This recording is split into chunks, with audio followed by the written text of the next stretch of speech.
Hello guys, welcome to the channel. आज का जो हम लोग का वीडियो है वो है रेनबो चिल्ड्रंस मेडिकेयर का जो आईपीओ आज ओपन हो चुका है। आप देख रहे हो 27 अप्रैल को ओपन हो चुका है, उसी से रिलेटेड है। बेसिकली आईपीओ जो है पिछले साल इसने काफ़ी ज़्यादा अच्छा परफॉर्म किया था। लगभग 65 आईपीओज आए थे। ठीक है, इन 65 आईपीओज में आई थिंक 40 के करीब आईपीओज जो है उन लोगों ने प्रॉफिटेबल रिजल्ट्स किया, और 15 आईपीओ तो ऐसे थे जिन्होंने 100% से ज़्यादा का रिटर्न दिया 31 दिसंबर 2021 तक के डेटा से। तो हम लोग ने भी सोचा है कि हम लोग अब कोई भी कंपनी का आईपीओ आएगा उससे रिलेटेड एक एनालिसिस वीडियो डालेंगे, जिसमें हम लोग देखेंगे उस कंपनी के बारे में, फाइनेंशियल्स के बारे में, सब कुछ उस कंपनी के बारे में, यानी कि पूरी कुंडली एक तरीके से देखेंगे। और फिर एक समरी निकालेंगे कि हमें इन्वेस्ट करना चाहिए कि नहीं करना चाहिए। अगर आप इन्वेस्ट कर रहे हो तो आपका गोल क्या होना चाहिए, लॉन्ग टर्म गोल होना चाहिए, शॉर्ट टर्म गोल होना चाहिए, ये सारी चीज़ें। तो आज जिस कंपनी का आईपीओ ओपन हुआ है वो है रेनबो चिल्ड्रंस मेडिकेयर।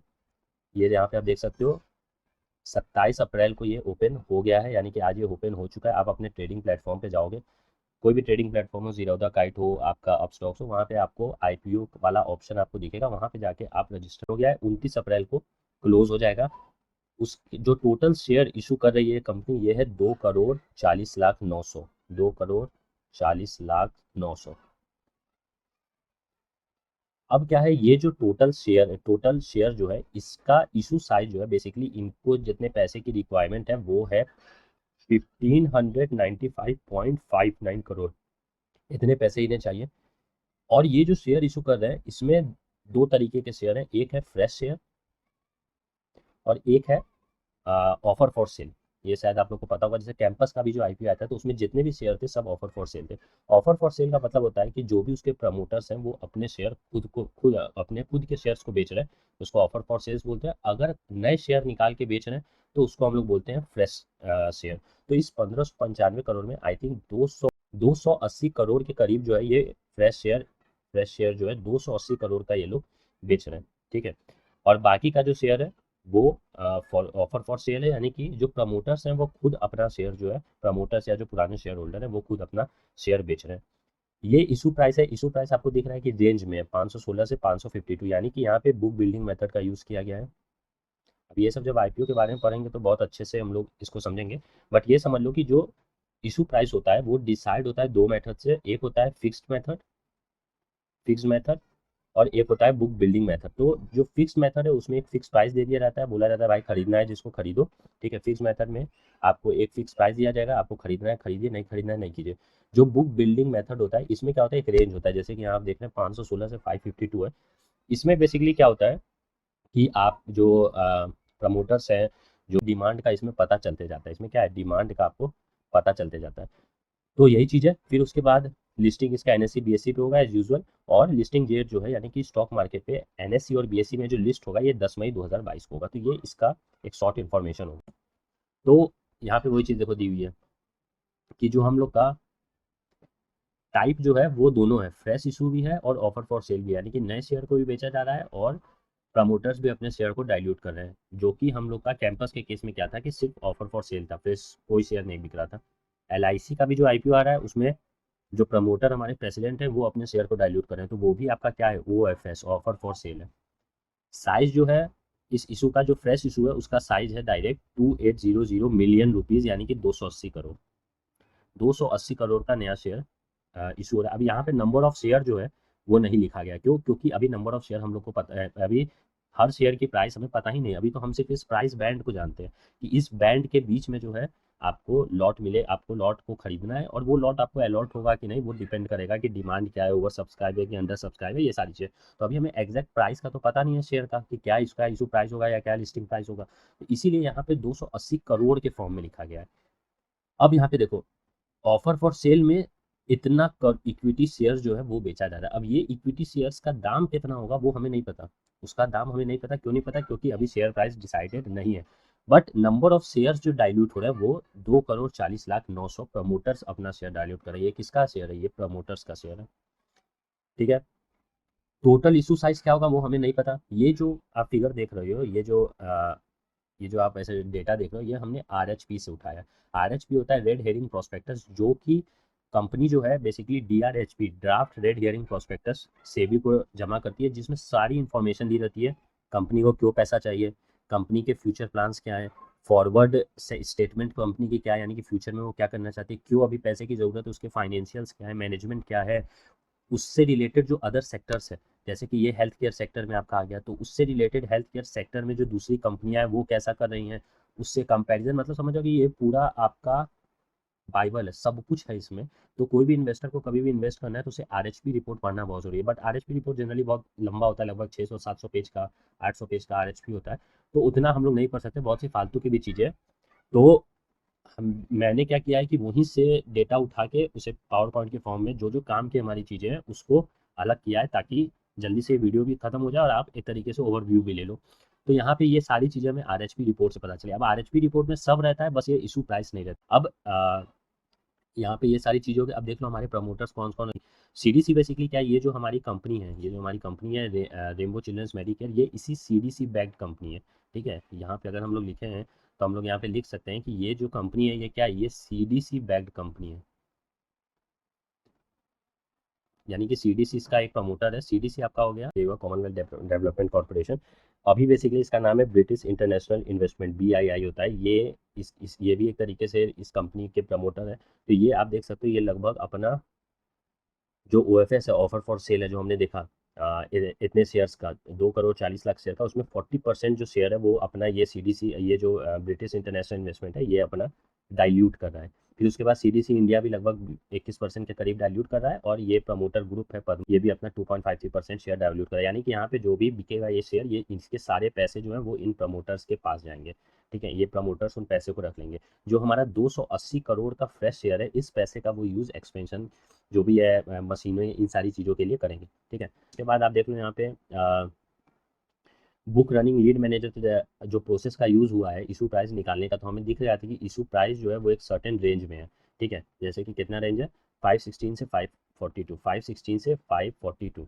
ठीक है, तो इसको हम लोग बोलते हैं फ्लोर प्राइस, और इसको हम लोग बोलते हैं कट ऑफ प्राइस।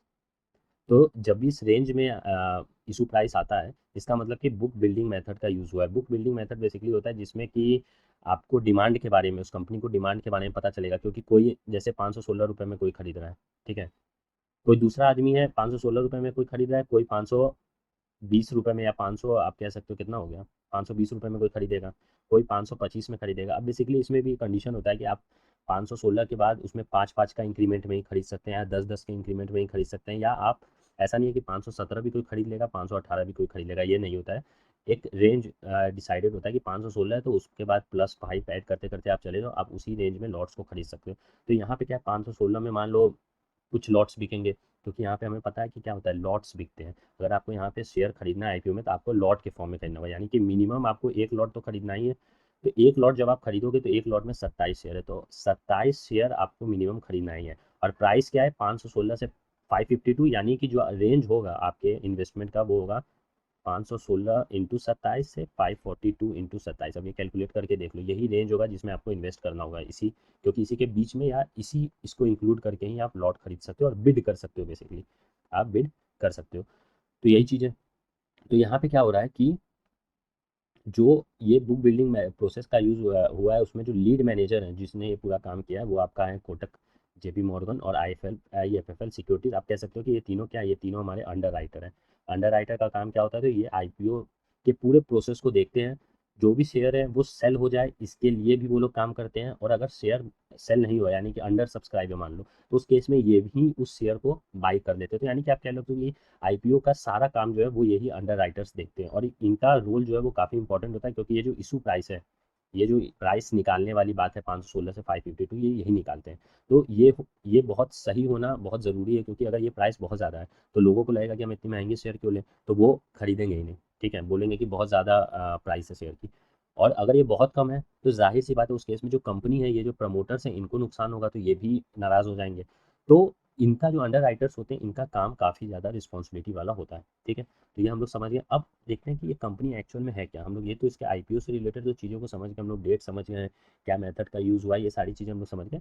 अब इस कंपनी के बारे में हम लोग देखते हैं। तो ये कंपनी जो है ये एक्चुअल में मल्टी स्पेशियलिटी पेडियाट्रिक और ऑब्स्टेट्रिक्स गायनोकोलॉजी हॉस्पिटल्स है। ये तीनों जो है ये क्या है, ये आपका इन्फेटेंट, या आप लिख लो चिल्ड्रेन, या आप लिख लो जो प्रेग्नेंट वुमेन होती हैं, इन सब से रिलेटेड होता है। तो कहने का मतलब ये है कि जो हमारा हेल्थ केयर सेक्टर है, ये बहुत बड़ा सेक्टर है और ये जो कंपनी है इसमें से एक पार्ट में स्पेशलिस्ट है।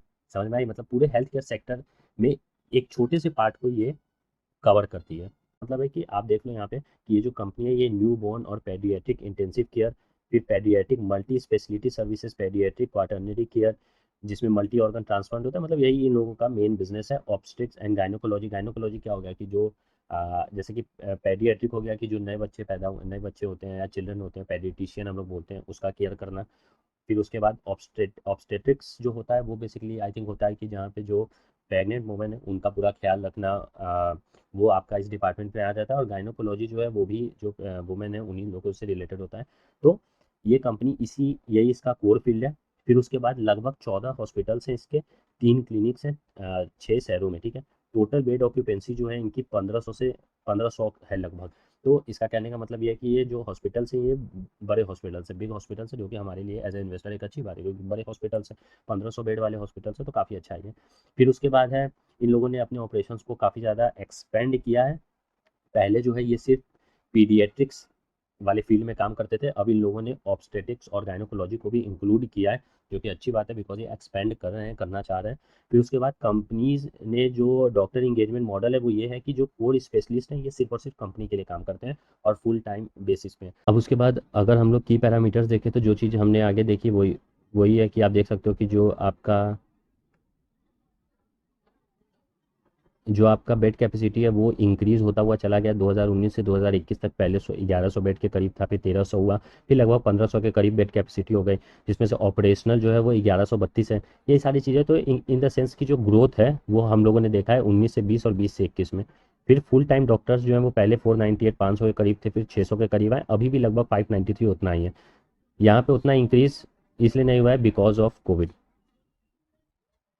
अब जाहिर सी बात है क्वेश्चन आएगा कोविड में तो हॉस्पिटल्स हैं तो और इंक्रीज़ करना चाहिए, बट मैंने पहले ही बोला कि हेल्थ केयर सेक्टर में इनका छोटे से एरिया जो कि हमने अभी देखा है उसी में रोल है, और वो कोविड से रिलेटेड आप देख ही रहे हो कि नहीं है बेसिकली। तो कोविड ने अफेक्ट किया। इन लोग ने अपने आरएचपी पेपर जो रेड हेयरिंग प्रोस्पेक्टस है उसमें भी पूरा इस चीज़ को एक्सप्लेन किया कि कैसे कोविड उनके लिए काफ़ी ज़्यादा डिग्रेडिंग रहा है। फिर उसके बाद अगर फाइनेंशियल्स को देखें तो देखो टोटल एसेट की वैल्यू 19 से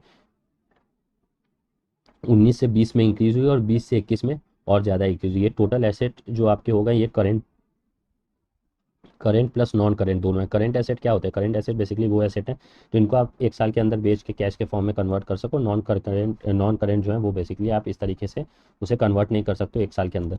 तो यहाँ पे हम देख रहे हैं सिंपल सा कि टोटल एसेट जो है वो भी इंक्रीज हो रहा है, यानी कि कंपनी जो है वो बढ़ रही है। फिर उसके बाद लाइबिलिटीज़ जो है वो भी इंक्रीज हो रहा है, और इक्विटी जो है वो भी आपका इंक्रीज हो रहा है, यानी कि तीनों लगभग इंक्रीज हुआ है, which is a good thing. क्योंकि एसेट जो है वो भी इंक्रीज होने चाहिए, उसके साथ साथ इक्विटी भी इंक्रीज होगी। और लाइबिलिटी इंक्रीज होने का मतलब ये नहीं समझना कि खराब है, बिकॉज आपको लोन्स ये सारी चीज़ें लेनी ही पड़ेंगी अपने कंपनी को एक्सपेंड करने के लिए। बट ये है कि बहुत ज़्यादा लाइबिलिटीज़ नहीं होनी चाहिए।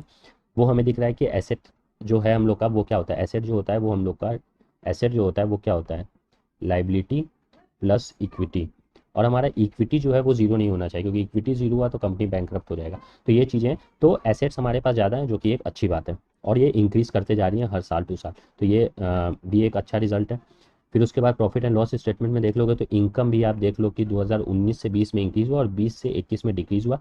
यानी कि यहाँ पे क्या हुआ था, कोविड के कारण ये चीज़ें हुई हैं। एक्सपेंसेस भी जाहिर सी बात है कि कंपनी बढ़ रही है, इनकम बढ़ रहा है, कंपनी एक्सपेंड हो रही है, तो उस केस में एक्सपेंसेस भी आपके बढ़ेंगे। तो ये अब प्रॉफिट हम जानते हैं क्या होता है, प्रॉफिट हम लोग का हो जाएगा इनकम माइनस एक्सपेंसेस।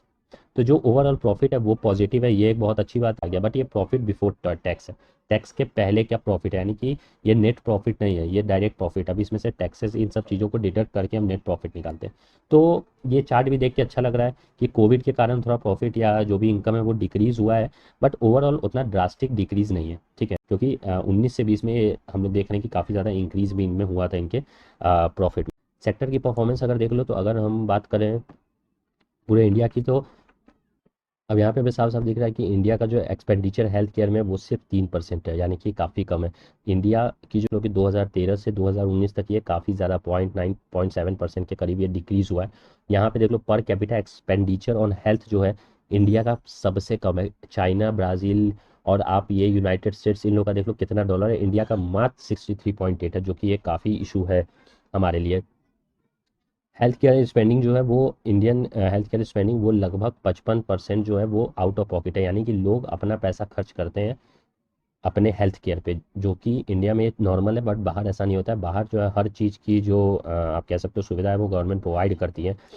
अ, सबसे ज़्यादा वैसे नेपाल का है। नेपाल में आउट ऑफ पॉकेट एक्सपेंडिचर जो है वो सबसे ज़्यादा है, फिर इंडिया का बारी आता है, नेपाल के बाद इंडिया, जहाँ पे 55% लोग अपने पैसे से खर्चा करते हैं अपने हेल्थ केयर पे। तो ये बेसिकली एज ए इन्वेस्टर ये आपके लिए अच्छी बात है, क्योंकि जितनी भी प्राइवेट कंपनीज, गवर्नमेंट जितना खराब परफॉर्म करेगी उतना प्राइवेट कंपनी को मौका मिलेगा ऊपर जाने का। तो ये जो 55% आउट ऑफ पॉकेट इन्वेस्टिंग है ये आपकी डायरेक्ट कहाँ जाएगी, इन प्राइवेट कंपनीज में जाएगी, जिसमें हम इन्वेस्ट करने का सोच रहे हैं। इंडिया का वही पर कैपिटा टोटल एक्सपेंडिचर जो है वो $64 था 2019 में, और यूएस का देख लो कितना, $10,921 है। कितने ज़्यादा का डिफरेंस है। तो कहने का मतलब ये है कि इससे प्राइवेट कंपनीज को ऑफकोर्स फ़ायदा ही है, क्योंकि आउट ऑफ पॉकेट तो 55% आपको स्पेंड करना है, तो वो स्पेंडिंग आपकी प्राइवेट कंपनीज पे होंगी। इंडिया में लगभग 70,000 बर्थ होते हैं हर दिन, और हर ईयर 2.5 से 2.6 करोड़ बर्थ होते हैं। और ये हॉस्पिटल जो है मेन, जो आपका रेमबो मेडिकेयर है, ये फोकस्ड किस पे है, ये यही इन्हीं चीज़ों पे, तो डिलीवरी हो गया, जो आपका बच्चों से रिलेटेड, इन्फेंट एंड चिल्ड्रन से रिलेटेड बीमारियां उन्हीं को देखती हैं। तो ये चीज़ इस इन टाइप के जो कंपनीज़ हैं, हॉस्पिटल्स हैं, उनके लिए काफ़ी अच्छी बात है, क्योंकि जितना ज़्यादा पॉपुलेशन, जितने ज़्यादा बच्चे पैदा होंगे उतना ज़्यादा लोग इन हॉस्पिटल्स की तरफ आएंगे। यहाँ पे अगर स्ट्रक्चर देख ले डिलीवरी इंडस्ट्री का, तो हॉस्पिटल्स और डायग्नोस्टिक सेंटर दोनों में लगभग 71% लोग जाते हैं। 71% लोग जो हैं वो डिलीवरी कराने के लिए हॉस्पिटल्स या डायग्नोस्टिक सेंटर में जाते हैं, जो कि क्या है, इन कंपनीज़ के लिए काफ़ी अच्छी बात है, क्योंकि इन कंपनीज़ की रोजी रोटी ही यही है। तो ये भी एक अच्छा है, मतलब फ्यूचर अगर आप प्लान्स देख रहे हो, इसका फ्यूचर ग्रोथ देख रहे हो, तो एक अच्छा स्कोप है ग्रो करने का फ्यूचर में, क्योंकि पॉपुलेशन और ज़्यादा बढ़ती ही जा रही है। फिर उसके बाद है टोटल, यहाँ से आपको ये दिख जाएगा कि जो टोटल हॉस्पिटल मार्केट साइज है वो लगभग 4270 बिलियन रुपीज़ का है, और जो कैपिटल एनुअल ग्रोथ रेट है वो 13% का है। यानी कि जो इसके ग्रो करने का रेट है वो 13% है 2016 से 2020 में, जो कि अगर आपने कैंपस का रिव्यू कभी किसी का देखा होगा तो वो लगभग आई थिंक 8 या 9% था। तो इसका जो कैपिटल ग्रोथ रेट है वो काफ़ी ज़्यादा है। कंपाउंडेड एनुअल ग्रोथ रेट, ये क्या है, कंपाउंडेड एनुअल ग्रोथ रेट है, वो लगभग 13% है, जो कि अच्छा है। लॉन्ग रन में आप अगर इन्वेस्ट करो और इसी हिसाब से ये मार्केट साइज जो है हॉस्पिटल्स का इंक्रीज़ करते हुए जाए, तो ऑफकोर्स आप अगर इसी से रिलेटेड कंपनीज में इन्वेस्ट कर रहे हो तो आपको भी फ़ायदा होगा। फिर उसके बाद जो मेन इसका कोर एरिया है रेनबो मेडिकेयर का, वो क्या है, पेडियाट्रिक मार्केट है। वो लगभग 14% से इंक्रीज़ किया है 2016 से 2020 है, जो कि इस कंपनी के इन्वेस्टर्स के लिए काफ़ी अच्छी बात है। ठीक है, क्योंकि जितना पेडियाट्रिक मार्केट इंक्रीज़ करेगा उतना हमारे इस रेनबो हॉस्पिटल्स या मेडिकेयर प्राइवेट लिमिटेड की वैल्यू जो है वो बढ़ेगी, बिकॉज यही काम है रेनबो मेडिकेयर का। तो कहने का मतलब है कि, और प्राइवेट सेक्टर, ये बोथ पब्लिक और प्राइवेट है। प्राइवेट जो है वो और ज़्यादा, ये 14% दोनों पब्लिक और प्राइवेट दोनों का है। बट इसमें से भी अगर आप डिवाइड करो तो प्राइवेट सेक्टर का और ज़्यादा ग्रोथ रेट है। आई थिंक 16%, एग्जैक्ट तो मुझे याद नहीं, बट इसी रेंज में है। और ये सारी रिपोर्ट हमें कहाँ से मिली, ये RHP जो फाइलिंग हुई है, जो अप्रूव्ड बाय सेबी, कंपनी ने DRHP रिपोर्ट दी थी, वो अप्रूव हो गई है, तो वो आपका फिर RHP रिपोर्ट बन गई है। तो ये सारी जो चीज़ें हम डेटा देख रहे हैं वो पूरी सही है। ठीक है, फिर उसके बाद अगर आप इस इंडस्ट्री को और ज़्यादा डेप्थ में समझना चाहो तो ये हॉस्पिटल मार्केट इन इंडिया है। मार्केट कैप जो है 2020 में इतना था, जो ग्रोथ रेट था वो 13% के करीब था। 2026 में ये मार्केट रेट लगभग डबल हो जाएगा, आपको दिख रहा है 8620 बिलियन रुपीज़ है। ग्रोथ रेट वही 12-13% के करीब ही रहेगा। फिर उसके बाद इस हॉस्पिटल मार्केट में जो मैटरनिटी केयर मार्केट है, ठीक है, वो आपका, अगर आप प्राइवेट सेक्टर को देखो, क्योंकि हमारी कंपनी तो अभी फिलहाल प्राइवेट है, यहाँ पे इनका साइज 170 बिलियन रुपीज़ है, 13% ग्रोथ है। और ये भी लगभग देख लो डबल, तो हाँ डबल ही है, लगभग 330 बिलियन है, तो ये भी इसका मार्केट साइज भी डबल होगा। तो फ्यूचर जो फोरकास्ट है वो आप देख रहे हो वो काफ़ी अच्छा है, फ्यूचर ग्रोथ। फिर उसके बाद पेडियाट्रिक केयर मार्केट, जो कि मेन है किसका, जो हमारा रेनबो मेडिकेयर है जिसका IPO आया है, वो लगभग देख लो 630 बिलियन से आपका 1340 बिलियन तक पहुंच जाएगा। यानी कि ये भी डबल से भी ज़्यादा हो जाएगा, और ग्रोथ रेट लगभग उतना ही 14% रहेगा, जो कि एक गुड CAGR है। जो ये एनुअल कंपाउंडेड ग्रोथ रेट है ये भी अच्छा है। तो कहने का मतलब है कि या स्कोप तो फ्यूचर में इस कंपनी का हमें दिख रहा है। फिर आगे बढ़ते हैं, तो यही चीज़ है, आपको उसी चार्ट के फॉर्म में दिख गया। ये भी हमने RHP जो प्रोस्पेक्टस है उसी से उठाया है। 630 बिलियन रुपीज़ था, फिर 1020 हुआ, फिर FY21 में ये क्या हुआ, ये डिक्रीज कर गया। और ये जो है ये फोरकास्टेड है, यानी कि 21 से 26 के बीच में जो CAGR होगा वो 13% होगा, और ये फोरकास्टेड है। यानी कि अभी हुआ नहीं, ऑफकोर्स 2026 में तो हम पहुंचे नहीं है, तो ये फोरकास्टिंग है, यानी कि ये दिखा रहा है कि फ्यूचर में इस कंपनी की वैल्यू काफ़ी बढ़ेगी, लगभग डबल के करीब कंपनीज की वैल्यू हो जाएंगी। अब ये हमारे पास मेन है, ये जो है ये रेमबो चिल्ड्रन मेडिकेयर है, ये Apollo, Fortis, max health care है, तो ये तीनों क्या है, इसके कॉम्पिटिटर्स हैं। अब हम इनको कॉम्पिटिटर्स के साथ कह लो कि हम लोग मैच करते हैं, कंपेयर करते हैं। नेट प्रॉफिट मार्जिन जो है वो रेमबो चाइल्ड मेडिकेयर का इन तीनों से ज़्यादा है, आपको दिख रहा है 6.1 है। रिटर्न और कैपिटल इक्विटी भी 21 के करीब है, यहाँ 9.6 है, तो आप देख लो कि इन सब से ज़्यादा है रेमबो चिल्ड्रंस मेडिकेयर का। और ये ROC ROE ये सब क्या है, ये सब परसेंटेज के फॉर्म में है, यानी कि हम कंपेयर कर सकते हैं। बात समझ में आई? ये डायरेक्ट वैल्यूज़ नहीं है, ये परसेंटेज है, रेशियोज़ हैं, और इन्हीं रेशियोज़ को हम कंपेयर कर रहे हैं। और किया भी जाता है सिर्फ रेशियो को ही कंपेयर, ऐसा नहीं है कि इसके मार्केट कैप को आप इसके मार्केट वैल्यू के साथ कंपेयर करो, नहीं, क्योंकि ये बहुत पुरानी अपोलो कंपनी है, बहुत दिन से मार्केट में है, और तो कोई मतलब नहीं है इसके मार्केट कैप को रेमबो के मार्केट कैप से कंपेयर करना। बट हाँ, मार्केट कैप बाय अर्निंग को आप कंपेयर कर सकते हो, क्योंकि ये एक रेशियो है, रेशियो को हमेशा कंपेयर किया जाता है। तो आप देख लो कि इसका जो भी रेशियोज़ हैं वो ज़्यादा है इन तीनों कॉम्पिटिटर से। फिर यहाँ पे इनकम की भी बात कर लीजिए, आप देखो इनकम जो है मिलियन, यहाँ पे अगर हम इनकम इनकम को कंपेयर करेंगे तो कोई मतलब नहीं, क्योंकि अपोलो एक बहुत बड़ी इंडस्ट्री है, हर जगह फैली हुई है, ये कॉम्पिटिटर अच्छा है रेमबो से रिलेटेड। बट परफॉर्मेंस वाइज हमें अगर करना है कंपेयर, तो हमें इन रेशियोज को, इन परसेंटेज को कंपेयर करना होगा। तो कैपिटल एनुअल ग्रोथ रेट आप देखो, तो देख लो किसका ज़्यादा है, रेमबो चिल्ड्रन मेडिकेयर का। कंपनी बड़ी छोटी से हमें क्या मतलब, हमें मतलब है कि ग्रोथ कितना होगा, हम जितना इन्वेस्टमेंट किए हैं वो किस तरीके से ग्रो होगा। तो आपको दिख रहा है इसका जो ग्रोथ है वो 9.4% है, ऑपरेटिंग इनकम का ग्रोथ, यानी कि जो भी 19 से 21 के बीच में, यहाँ पे एक्स इनकम है, यहाँ पे वाई इनकम है, तो ये जो y minus x by x है ये आपका 9.4% है, इसका सिर्फ 4.8% है, यहाँ पे 5.1% है। यानी कि परफॉर्मेंस के मामला में प्रॉफिट आफ्टर टैक्स देख लो, प्रॉफिट आफ्टर टैक्स इसका 396 मिलियन रुपीज़ है, यानी कि 39.6 करोड़, इसका 136 करोड़। बट CAGR देख रहे हैं तो लगभग दोनों बराबर ही, यानी कि प्रॉफिट जो आ रहा है आफ्टर टैक्स वो दोनों का लगभग सेम है। फोर्टिस हेल्थ केयर का प्रॉफिट बहुत ज़्यादा, आप देख लो 50.3 में, तो यहाँ पे कहीं ये दोनों या सारी कंपनीज फोर्टिस के रिलेटिव मार्क खा रही हैं। बट जहाँ तक रेमबो की बात है तो इसका भी खराब परफॉर्मेंस नहीं, अच्छा परफॉर्मेंस है, और रिलेटिवली इसका जो ग्रोथ रेट है वो काफ़ी अच्छा है। अच्छा, जो हम लोग वहाँ पे ग्रोथ रेट देख रहे थे, जो आपको दिख रहा था 14% 15% का, वो ग्रोथ रेट किसका था, वो पूरे मार्केट का ग्रोथ रेट था, जो हेल्थ केयर इंडिया का मार्केट है उसका। यहाँ पे ये जो ग्रोथ रेट है ये ऑपरेटिंग इनकम का है इन सारे पर्टिकुलर कंपनीज का। तो ऑपरेटिंग इनकम से भी हमें ये पता चला कि नहीं यार, इसकी जो ग्रोथ रेट है वो रिलेटिवली काफ़ी अच्छी है इसके कॉम्पिटिटर से। कंपनी बड़ी नहीं है, इनकम ज़्यादा नहीं, इनकम देख लो लगभग सेकंड लास्ट है, सेल्वी का सबसे कम है, उसके बाद जो इनकम, ऑपरेटिंग इनकम वो इस कंपनी का सबसे कम है, लेकिन जो ग्रोथ है वो सबसे अच्छी है, तो ये एक सबसे अच्छी बात है एज ए इन्वेस्टर। गाइस देखो यहाँ पे मैंने डायरेक्ट जो इनका RHP red herring prospectus report जो है उसी को मैंने खोला, और इन्होंने ही जो रिस्क फैक्टर्स अपने सेक्शन 2 में बताया हम उसी को देखेंगे। ठीक है, इसमें आपको सब कुछ मिल जाएगा कि इन्होंने कितनी चीज़ें हवा पानी कही है, कितनी चीज़ें क्या है क्या नहीं है। तो यहाँ पे इन लोगों ने दे दिया कि जो भी इन्फॉर्मेशन रेड हेरिंग प्रोस्पेक्टस में है वो it includes risk and uncertainty, और वो अनसर्टेनिटी क्या है वो आपको नीचे दिखाई देंगी।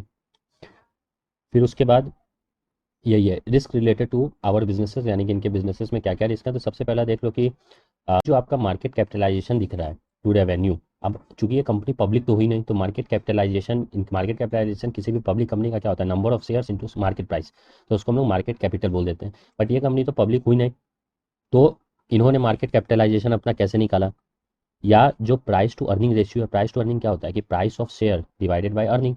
अभी तो शेयर इनके इशू हुए नहीं है, शेयर प्राइस तो हमें पता ही नहीं, तो ये प्राइस टू अर्निंग इनकी कहाँ से आई, जो इन लोगों ने दिखाया अभी, जो हम लोगों ने डिस्कस भी किया था, तो ये सारे ऑफर प्राइस पे बेस्ड है। ठीक है, और ये मार्केट प्राइस को इंडिकेट नहीं करते, जाहिर सी बात है, जो ऑफर प्राइस है वो कितना था, 512 से 542।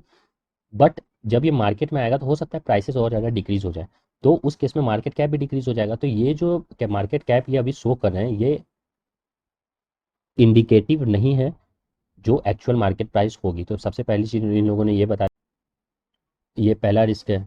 अगर आप मार्केट कैप सोच रहे हो तो वो एग्जैक्ट वो नहीं है जो आपको दिख रही है। यहाँ पे जो भी ये डॉक्टर्स इंगेज करते हैं वो फुल टाइम होते हैं, बट सब जो है कॉन्ट्रैक्ट बेसिस पे होते हैं, इससे हम लोग उतने ज़्यादा इफेक्ट नहीं होंगे, क्योंकि डॉक्टर्स की कमी नहीं है, कोई निकलेगा तो कोई आ ही जाएगा। फिर उसके बाद जो इनके रेवेन्यूज़ हैं वो हाईली डिपेंडेंट है हैदराबाद और बेंगलुरु वाले हॉस्पिटल्स में। बात समझ में आई? यानी कि जो इनके हॉस्पिटल्स हैं वो जनरली बेंगलुरु और हैदराबाद में ही है, तो मेजोरिटी ऑफ रेवेन्यूज़ जो है वो सिर्फ इन दोनों शहरों से ही इन्हें मिलता है। कोई भी इम्पैक्ट अगर इन हॉस्पिटल्स में है, मतलब मान लो कि इनके पास जैसे 15 या 16 हॉस्पिटल्स है, उसमें से अगर ज़्यादातर रेवेन्यू इन दो हॉस्पिटल्स यहाँ के जो शहर हैं वहाँ से जो हॉस्पिटल है उन पे डिपेंड करा, अब इन दोनों शहर पे कुछ भी इफेक्ट हुआ या यहाँ के हॉस्पिटल्स पे कुछ भी इफेक्ट हुआ तो ये इनके पूरे रेवेन्यू को चेंज कर सकता है। यानी कि आप कह लो कि डाइवर्सिफिकेशन, डेमोग्राफिक डाइवर्सिफिकेशन इनका ज़्यादा नहीं है, क्योंकि ज़्यादातर जो हॉस्पिटल हैं वो आपके कहाँ है, हैदराबाद और बेंगलुरु में, तो ज़्यादा डेमोग्राफिक डाइवर्सिफिकेशन है नहीं। तो कुछ भी हैदराबाद और बेंगलुरु में अगर कुछ ऐसी घटना घटी जो कि वहाँ के हॉस्पिटल्स पे अफेक्ट की, तो वो इनके पूरे फाइनेंशियल कंडीशन को अफेक्ट कर लेगा। तो ये एक रिस्क है, ये एक बड़ा कंपनी के डेवलपमेंट या जो भी एक्सपेंशन है वो सिर्फ और सिर्फ जो हमारा 280 करोड़ का जो बिक रहा है शेयर, उसका ही यूज़ ये लोग करेंगे कंपनी के एक्सपेंशन के लिए। बाकी जितना भी ऑफर फॉर सेल वाला शेयर है वो सारा चला जाएगा फिर से इन्हीं लोगों के पॉकेट में। फिर उसके बाद वही चीज़ है कि अगर थर्ड पार्टी से हमें पेमेंट नहीं मिला तो हम ऑपरेशन अच्छे से नहीं कर पाएंगे। ये सारी चीज़ें नॉर्मल चीज़ें हैं। तो थर्ड पार्टी सप्लायर्स मैन्युफैक्चरर्स पे डिपेंड करते हैं अपने सर्विसेज के लिए। तो अगर ये पार्टीज़ या थर्ड पार्टीज़ अफेक्टेड होंगे तो हम भी अफेक्टेड होंगे। तो ये एक 23 नंबर का इंपॉर्टेंट पॉइंट है कि ये खुद की मैन्युफैक्चरिंग या जो भी प्लांट्स मशीन है ये बाई करते हैं तीसरे पार्टी से, खुद से नहीं बनाते। तो अगर वो पार्टीज अफेक्टेड होंगी तो ये भी अफेक्टेड होंगे। तो आप खुद से ये चीज़ पढ़ सकते हो कि कंपनी कितनी वल्नरेबल है किस किस फील्ड में।